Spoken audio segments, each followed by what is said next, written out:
Hi everybody, Coach Jess here from Yoga for Runners HQ, and welcome to our first installment of our three-part Yoga for Runners challenge.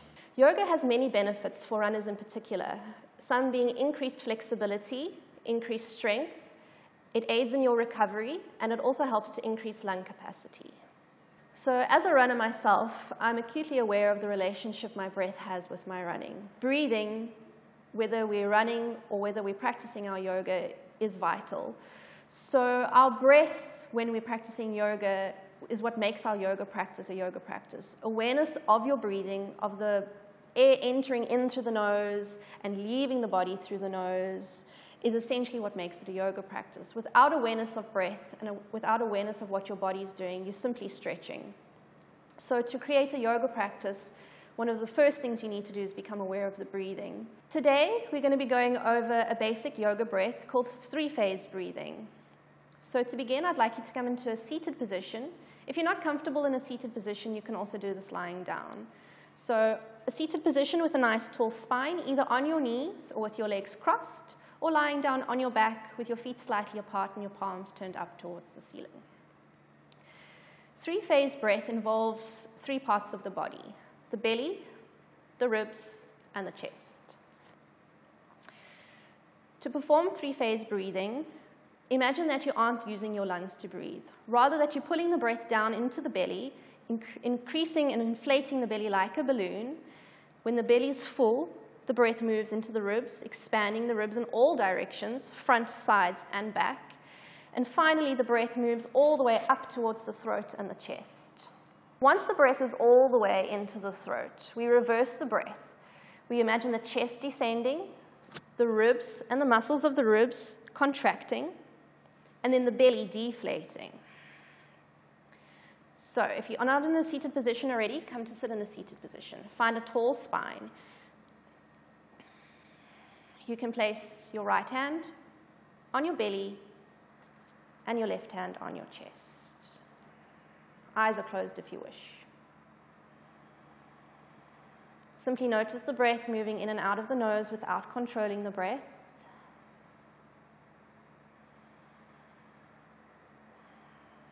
And then begin to actively take control over your breathing. Imagine pulling the breath down into the belly.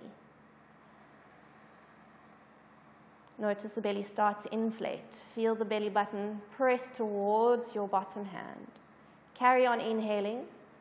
Notice the ribs start to expand in all directions.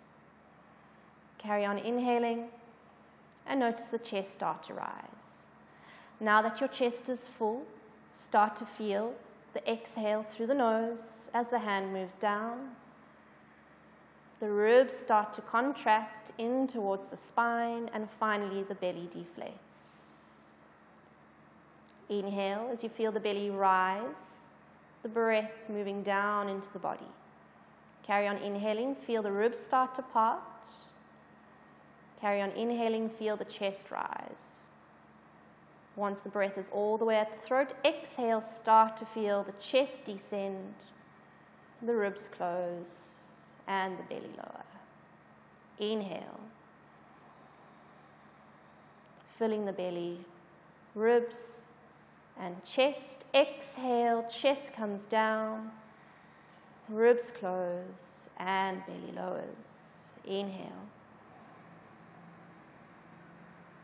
Carry on inhaling until the breath is sitting in the throat. Exhale. Inhale.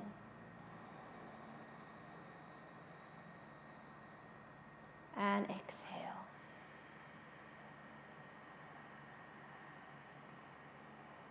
Inhale, feel the belly rise.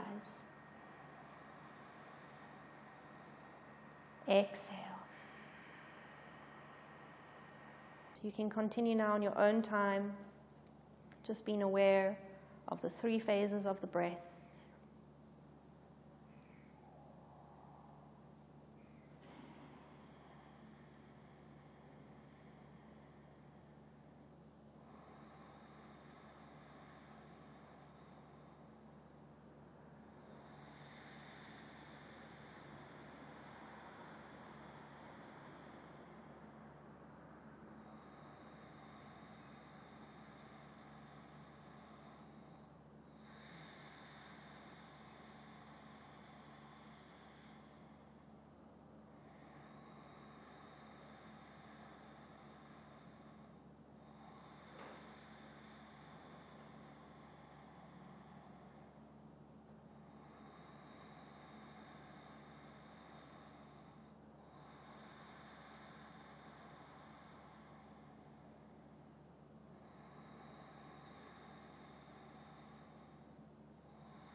Finishing off your last round now.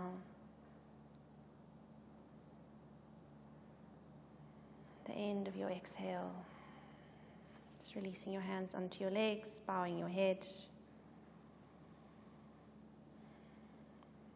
And slowly opening up your eyes. So this breathing exercise can be performed at any point during the day, but what you really want to be focused on is the 3 phases of the breath. So imagine that you don't have lungs, that you're using the belly, the ribs, and the chest to breathe rather than lungs, and you're drawing the breath deep down into the belly, feeling it expand like a balloon, feeling the ribs expand in all directions, and feeling the heart and the chest rise. To reverse it, you just imagine it in reverse. Exhale, ribs close, and belly lowers. I hope you enjoyed part 1 of the 3-part Yoga for Runners challenge. If you have any questions, please leave it in the comment section below. And please also check out the second installment of the 3-part challenge, where we'll be going over some essential stretches for runners using the breathing that we learned today. Namaste.